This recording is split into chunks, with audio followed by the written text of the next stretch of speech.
Hey guys, it's Rob from Palantirblog. We now, of course, have the new website, palantirblog.com. Check that out.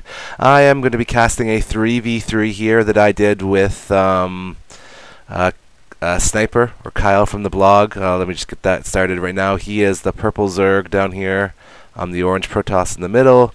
We have the yellow Terran Jam, and we are against teal Protoss Zimzam, blue Zerg Enovate, and the red Zerg Whitegumby. Myself and Sniper are in gold for 3v3. I believe our ally is also gold. The teal Protoss is platinum for 3v3, and the other two, one was gold and one was silver. I can't remember exactly which one it was. This is actually a pretty interesting 3v3 map. There's lots of expansions, lots of close expansions. I always find it that I hate being the one spawned in the middle, and of course myself and the blue Zerg are the ones spawned in the middle.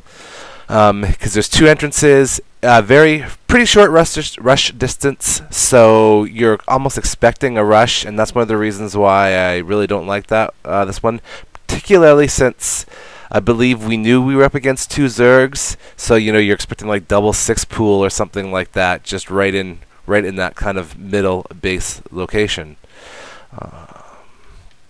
Well, I don't want to give it away how we did in this map, so I won't. But one thing we noticed right away that we have lots of people scouting, which is good. I mean, the last map that I did, our opponents didn't scout at all. We've already seen that teal is scouting here, and Sniper, he's got a drone, just being going commando, maybe being suicide drone, but that's exactly what you need. I'm actually scouting my base here, making sure that I'm not getting cannon rushed or even barracks rushed. Obviously, in this case, I think the Protoss was actually a random, so we didn't exactly know what the Protoss was going to be. We see here again purple scouting there, actually, so he knows what we're doing. Oh, I think someone might be Skyping me. I don't know if you heard that or not, but if you did, there you go. Oh, another Skype conversation. Great. There we go. So exploration. We can see here at the unit tabs, everyone's going pretty standard build, blocking off their bases for the toss and for the Terran, and pumping drones like crazy. Another thing that's pretty standard play is to hide your spawning pool in the back of your base. You can see all 3 Zerg players are doing that. It keeps it away from any early rushes, and theoretically anyone seeing it too. Some people may miss it when they explore, although most players know. Always check for the spawning pool. And how early the spawning pool is going down too. If you see how many drones someone has, you'll know exactly if they're in a 6 pool or not, and whether you should be prepared for it. In this case, everyone's playing pretty standard. It's actually it was going to be a pretty heavy macro game, at least it looked like when it was first starting out. There's some chasing of drones and everything here. We'll notice pretty quickly here that the red Zerg is actually going to go for early layer tech, and I believe that the blue Zerg also goes for early layer tech. And this is exactly why it's important to scout your opponent's base, because if you see them going for early layer tech, you almost for sure know that they're going to be sacrificing a few more units, and you might be able to get them with an early rush. Like good Zergs, both Whitegumby and Sniper there are getting out some early hatcheries. Very important for Zerg because getting larvae and then also just getting more resources. Oh, right there. So that's what I was talking about there. They've noticed the fast layer. So Sniper's noticed the fast layer. He noticed it on the purple. I don't think he noticed it on the blue, or on the red, sorry. But I don't think he noticed it on the blue at all. And we could have used that to our advantage as well. In this case, we didn't. So pretty standard play for the Protoss. We saw the early layer tech, and we didn't actually get it. I mean, until after it was a layer. But Sniper here is measuring up the lings that he does have, and if you look at it, he has 12 lings compared to the 4 and 2 of both our opponents combined, and 14 marines. So we're way ahead in the early going of these things, of this match. So right away he's going to move out, try to see if he can at least harass, if nothing else, the red Zerg. Moving back to the units there, we see that the red Zerg has essentially nothing to defend him. He's got 4 lings, and even his blue ally has 2 lings. Essentially nothing to really help him. Yellow with his 14 marines is also moving out. to help with this rush right here. And if I'm going to quickly go to the units lost here, because we're going to see some pretty dramatic units lost happening for red fairly quickly. I mean, it's going to put them pretty far behind. Stopping the Spire to stop the tech, the Muta harass. And here we go. See, for some reason he actually put his drones back to work there. I don't know if he thought that it was just a scout and that they were going to move away, but he puts them back to work. Sniper moves away just for a bit, but once yellow comes down here, he actually sees the second base as he was actually trying to go up and destroy the first one.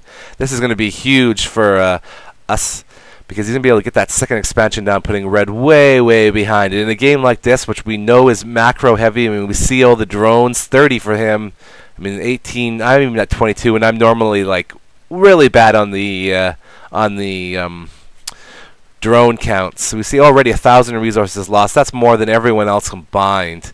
And those Marines, even without their first upgrade, getting a bunch of Marines out can be pretty fast. And there's Sniper there giving them the props for taking out that hatchery. We see some Zerglings here. Going to try to get us around, but you can't really get us around there because he's backed him up into the wall. Really, we're going to do very minimal damage. He's lost 2 Marines so far. Already 26 resources lost by red. We just noticed briefly here that, okay, red's going to come in here, destroy this base. We have a Protoss Rosh coming up here, while yellow's forces are completely behind. Already 47, almost 50 units lost for red. This hatchery, or sorry, now layer, is going to drop. Here comes they actually go by each other right there. He must have attacked moved them, or I don't know what, maybe just moved them, not attack moved them. So those Marines aren't going to make it back to their base for reinforcements.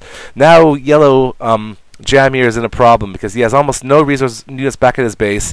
There's several Stalkers and Zealots here. Although they have no speed or attack upgrades, they are definitely going to rip through this base if something doesn't happen here pretty quick. I think the first barracks unfortunately goes down.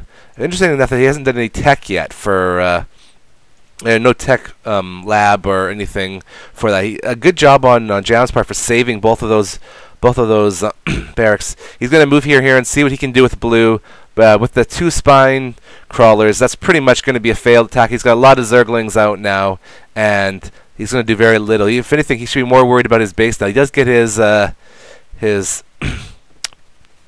command center up. There's the red there just telling us he forgot about the Marine rush there. Sniper's going to try to come over and save what he can. I brought in some Stalkers. Unfortunately, I didn't manage them very well. I kind of brought them in one at a time. And we were able to pretty much halt that attack. There's one Zealot there who's going to be a hero and get like 50 kills. Jam's actually still sitting right here with a few Marines. Kind of, I guess he's waiting to see if he can attack or at least try to contain the Zerg. Unfortunately, the Zerg already has, Enovate here, has his second, his expansion already up. I'm just here with a couple Zealots, kind of trying to pick off a few things. If anything, I should have brought that second Zealot in, taken out that spawning pool. Definitely would have been helpful since red has restarted his base over here. Since yellow pretty much lost his natural, he's actually going to fly a lot of his buildings down to here, which, as we'll see in a minute here, I think kind of bugs Sniper since that was exactly where he wanted to do his third expansion. Blue, because of that layer tech, has teched up the Hydras, and with the Zealots there, are going to go down to those Zerglings and to those Hydras. So we didn't quite get that spawning pool down, unfortunately. Also, we didn't kill those Overlords, which I probably should have done. So the Mutalisks are going to come and doing some harassing now. They decide to go Hydras over Mutalisks, and Mutalisks going to be great for just picking off some of these Overlords and harassing the mineral lines. So the pretty menacing force coming over here for the Protoss. There's no attack upgrades on that. And attack upgrades for the Colossus are absolutely massive. If we see... I didn't see if he had thermal lance. I would assume he's built thermal lance for those Colossi. You really can't stress enough that you've got to build thermal lance for your Colossi. If we look at the units lost count, the Zerg is way behind. I mean, 3,000 already. I mean, over 100 units lost. Now, sure, there's Zerg, but compared to everyone else, I mean, that's a huge deficit. Red is just trying to re-macro his base. He's just got his queen out now. If we look at the army size too, we see that he has a pretty big army size, Protoss, and that was actually sort of where this battle for us was going to be won or lost. And there's Sniper right there saying, "Ah, you took my expansion. I wanted to get that high yield. If you can ever get that high yield, always a good thing. In this map, it's actually relatively well defended too. There's really only this one kind of section here, and maybe the high grounds if you put siege tanks up there. So trying to get the high yield on this map is not a bad idea. I've got my second expansion up and going.